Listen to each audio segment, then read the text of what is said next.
welcome to the Culture CodeCast, a podcast series by the HRM Committee of the Bombay Chamber of Commerce and Industry. This is episode 2.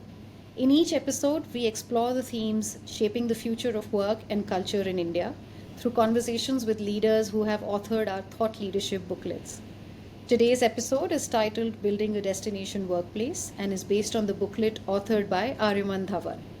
Aryaman is a strategic HR leader with proven expertise in designing and executing people strategies that align with business objectives and drive organizational success. His experience spans across all areas of HR, where he has consistently built inclusive and high performing workplace cultures. Skilled in leading change management initiatives, he helps organizations navigate transformation with resilience and adaptability. Aryaman, welcome to the podcast. It's such a pleasure to have you here. I'm looking forward to unpacking what really makes a workplace not just good, but truly a destination. Thank you, Kaushiki. Thank you so much for inviting me. Pleasure. All right, Aryaman. So let's start with the big picture. What inspired you to write on this theme, the destination workplace? This topic is very close to my heart. Destination workplace sits at the intersection of business strategy and people strategy. It emerges from a thought as how we are perceived and how we make our people feel in the organization, which blends into how we experience our work environment. It starts from an optimal organization design. It's how efficient our structure is, and that should give us a good human experience or a positive human experience. That in turn fosters belonging, purpose, and growth for the employees. That itself has a direct impact on the well-being of the organization.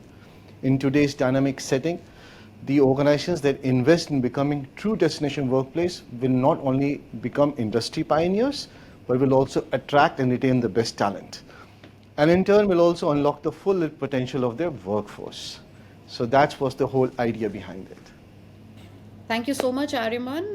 That's actually really inspiring, and I really hear you when you're speaking of right from structure all the way to being human. In the approach towards building a destination workplace. And speaking of that, in your booklet, you speak of culture, communication, and flexibility. This feels like a very important element of your framework. Can you walk us through how they actually play into creating a destination workplace? Of course, thank you, Kaushiki. Let me break this question down in 3 parts. First being culture. Culture gives you the why. Culture gives you the sense of shared purpose. Now intertwine it with the values, and all of a sudden we are all in it together, working towards the same goal and part of something bigger than all of us. Second, let me talk about communication. If culture is the why, communication is the how. Having an open and transparent dialogue builds trust and ensures that all employees feel understood and valued. Communication ensures that voice of all is heard. Not just heard, there is going to be action taken on their suggestion and ideas. Some ways to do it would be have town halls, have open forums, have one-on-one sessions, create small focus group with the employees, small committees where it is for the employees, by the employees, where peer-to-peer suggestions are heard, they're acted on, the right ideas are aired in the organization. It doesn't stop there. Then second part is, what do we do with it? Publish it. Publish that report card. Let your people know that they have been heard. Let people know we're going to act on it. Let people know how the needle has moved. Right? So this is something that communication will help us do.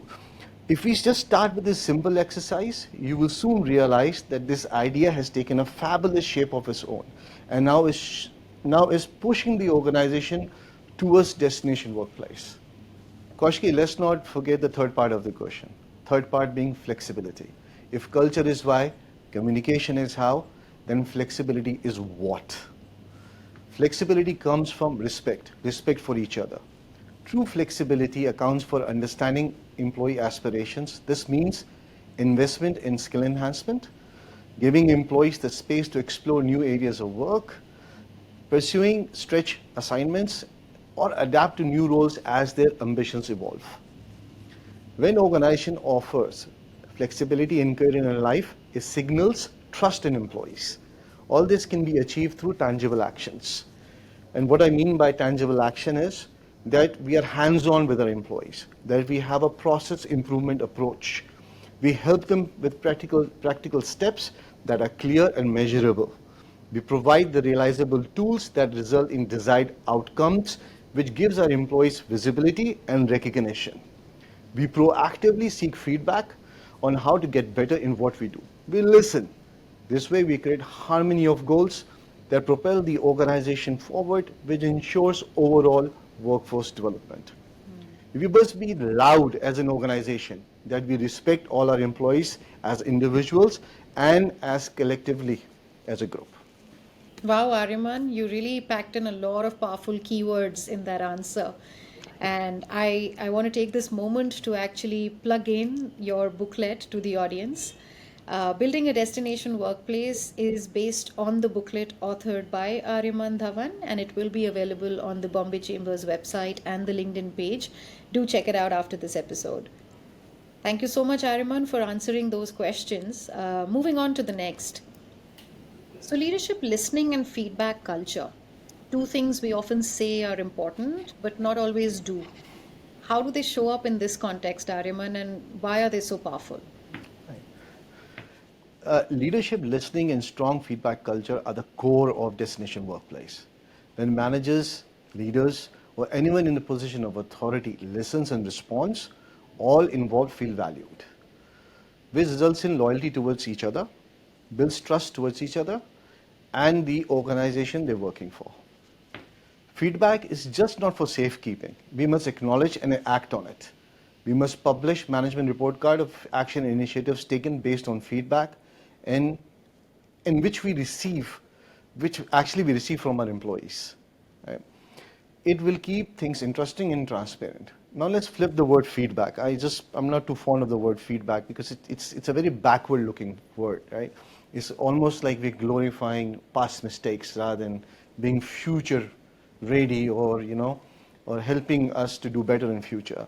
So let's evolve it to something better, feed forward, right? And what I mean by that is everyone in a team management role now needs to focus on future-based conversations. Feed forward plays a very crucial role.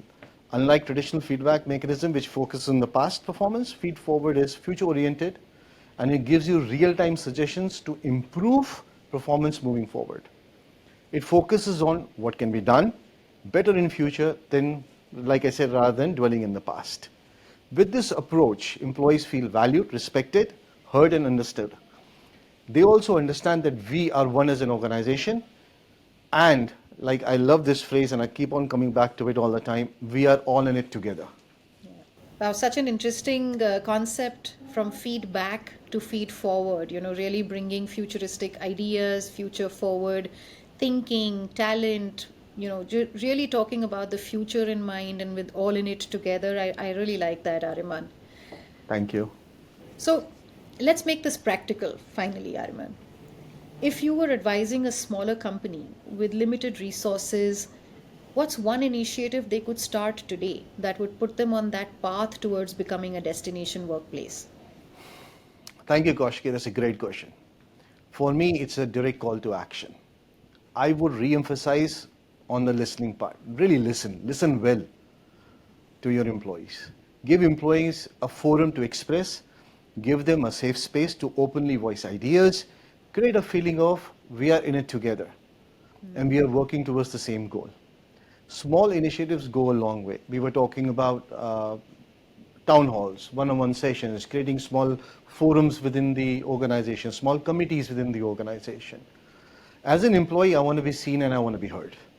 Believe me when I tell you that any organization that listens to its employees, acts on it, will always stay ahead of the competition and achieve benchmarks in the industry. It will also create brand ambassadors for itself, retain and attract the right talent. Overall, we should have happy employees. And that's what leads to destination workplace. Thank you so much, Ariman, for sharing your insights and these practical ideas. I'm sure the audience listening in is going to benefit greatly. And of course, your booklet's going to throw more light on it, and we can't wait to see what it has in store. Thank you, Kaushiki. Thank you so much. You're very kind. Thank you. And thank you, Bombay Chamber of Commerce, for giving me this opportunity. Thank you all. So, listeners, some quick takeaways from what Aryaman and I spoke about. Yeah, the destination workplace it's about culture. It's not about perks. Communication and flexibility, non-negotiables, and listening, truly listening. It's one of the strongest levers leaders have to make change, to make destination workplace actually happen. You can read more in Aryaman's booklet, Building a Destination Workplace, available on the Bombay Chamber's website and the LinkedIn page. That's it for this episode of the Culture Codecast. Join us next time where we'll continue exploring workplace and culture with a fresh perspective and a new guest. Thank you so much, Aryaman. Thank you.